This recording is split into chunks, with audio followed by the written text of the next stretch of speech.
The pain of the present needs to be more powerful than the pain of change. Accept the reality of change and move on. Hello and welcome. We are all the Sons of CPAs. Join us for this week's 5-minute Mire.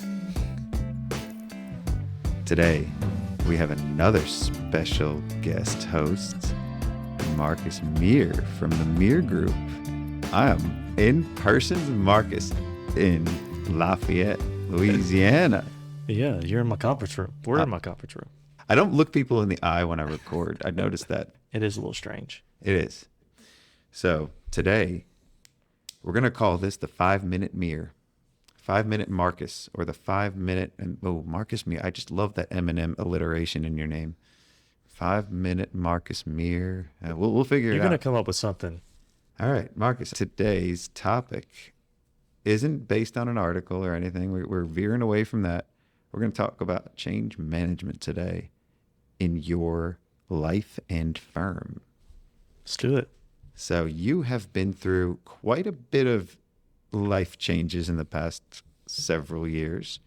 You have been making some massive movements. I'm going with this M alliteration here.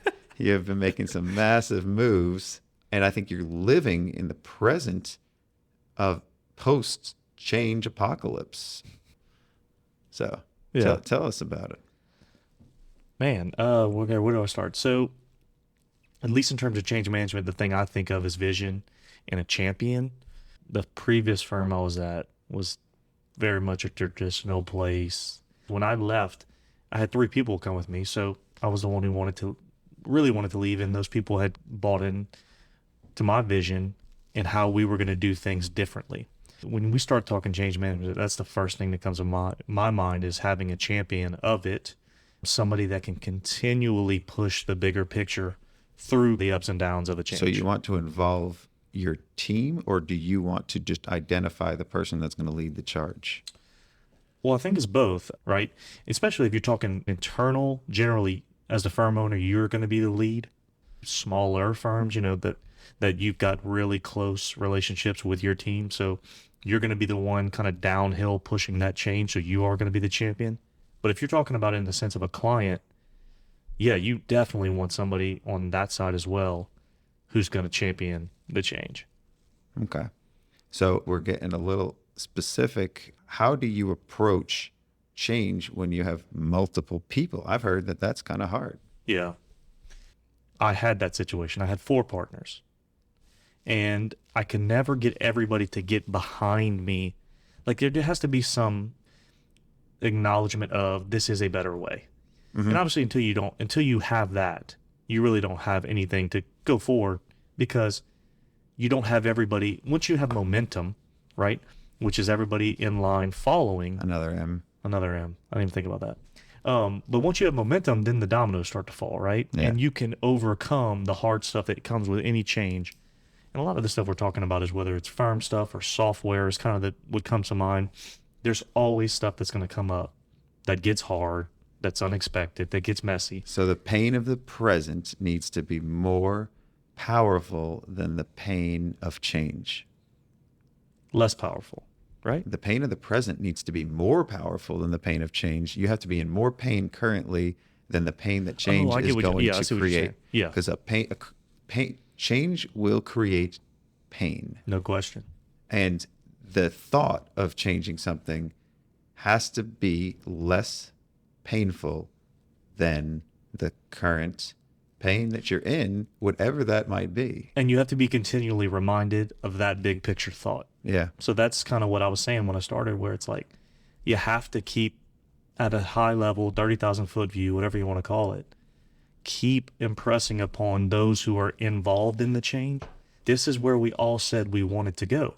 We all agree, like to your point, that this current pain that we're experiencing is much worse than the change we're about to go under. But we have to keep reminding ourselves of that, this big picture goal of where we're going. I like it. So going into the present, when you're in change, and you start to doubt yourself or start to maybe change your mind Right. and then decide, I just want to go back to my comfort zone. Yeah.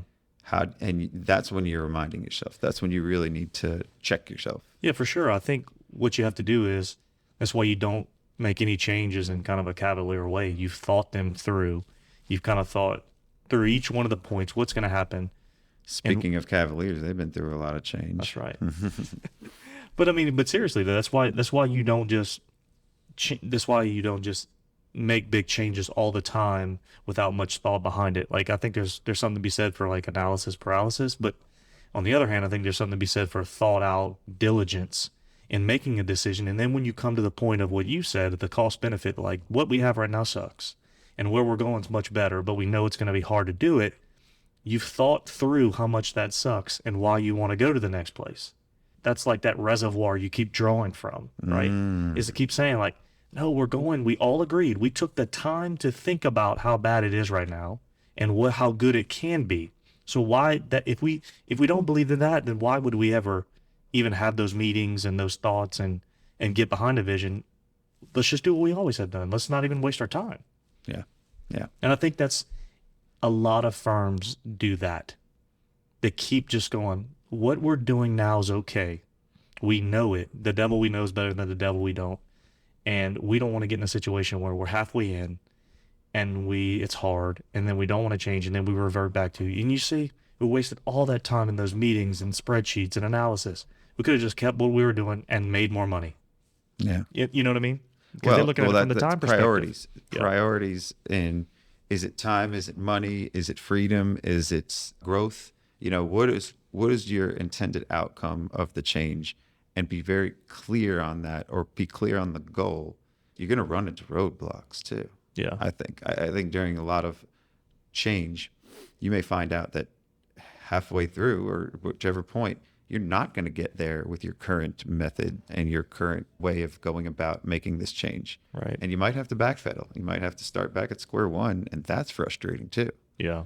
So this is happening to me currently with pricing. I have been going down the change of already changed the way we price. We've been doing value pricing for about 6 or 7 years. And now I want to go back to more traditional ways of pricing. How about that? Yeah, like, that's interesting. That's like, I feel like I've already changed, and the pain of scaling a value pricing process is hard. I can't, it's hard for me to figure out ways to scale that across other people. Yeah, because you're saying because it's so custom. If you're the guy always coming up with the value price, and it's hard to build a system around that pricing decision or that pricing to scale it. Yeah, and you want to put a sales team in place, or Yeah. at least a salesperson that could eventually turn into a team. Yeah, which lends itself definitely more to having fixed fees. My fear is that how is anybody else going to figure out how this price was determined? Yeah. And that's what's happening with me. I'm trying to step out.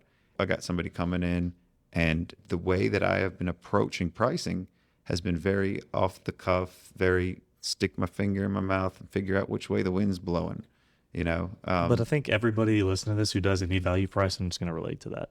Yeah. You know what I mean? I would think. I know right now there's a few projects we've done, and we internally doing just like you did. Like, we didn't have it was kind of like you said, it's like a little of this, a little of that. This is the price. Then afterwards you find out, okay, that might have been too low. But then you find out later, there's got to be some form of consistency in the pricing. And that's something that I never really had. And I'm looking for more comfort in a repeatable process. Sounds like that's like your next podcast episode. We went through change management, and now we're discussing your change management and pricing. And now we're going on the pricing. We're going down the price rabbit hole. Let's go back to change management. Let's pull it back out. Other fears of change. Let's get specific on something that you went through, like a change that you made within the firm. 3-tier pricing, tax returns. Okay. You've talked about this in your episode. Yeah. If you're listening and you want to go back to Marcus's episode, we talk about that. Did we really? I think so. Let's just talk currently how things are going with that. Great. I mean, that was kind of, I'm saying that, and even saying that, I know that we're going somewhat away from a one-off 1040 practice. In that example, what we did was simply we got together and said, this is a pain point right now, pricing the tax returns, billing how lots of people bill if you bill after the fact. And so for us was something we wanted to solve, something we said we got to solve. So for us, it was like, big picture thought was we got to get paid more for this work we're doing. We think we're doing really good work. Second thought was those two businesses we don't want to be in. I've always said this. You don't want to be in two businesses. Two businesses you don't want to be in, billing and collections. Mm-hmm. So that's kind of the overarching theme. And then once we laid that out as a team, we set out how to do that literally in a meeting. So you're pricing returns before you've prepared them? Yes. That is another thing that I'm rethinking. I want to go back to billing for the return after we've done That's it. interesting. Well, it's so hard to scope I know. some certain returns these days. Yeah, but it's kind of like this. We make it up on some, we lose on some. But what we didn't do is spend the time trying to figure that out. We figured it out on the front end, and then we adjust. So what we'll do is we did that 3-tier pricing. We'll look at how we did last year. Certain people got to go up, right? That's just how it is. We didn't do as well as we thought. We made it up, hopefully, on some other ones. And then we reevaluate. Yeah. Yeah. I and, you know, hearing you talk about it more, I remember more and more why I went that route. Yeah. I thought the margins were built in. And in most cases, they are. Mm-hmm. Sometimes you're going to lose. Most of the time, you're going to win. If you're pricing it up front, you're winning. There's a lot of near misses, and there's things that it gets elusive on the pain that you used to have. Yeah. When after you finish a return, spend a ton of time on it, spend a lot of resources and efforts, and then the client doesn't want to pay or they complain about the price. What you just said was what I mentioned earlier, the lose on some. I want to kind of drill down on that real quick. Yeah. That thought, like if you have like a growth mindset and you're running a firm, you are always willing to lose a little bit for the greater.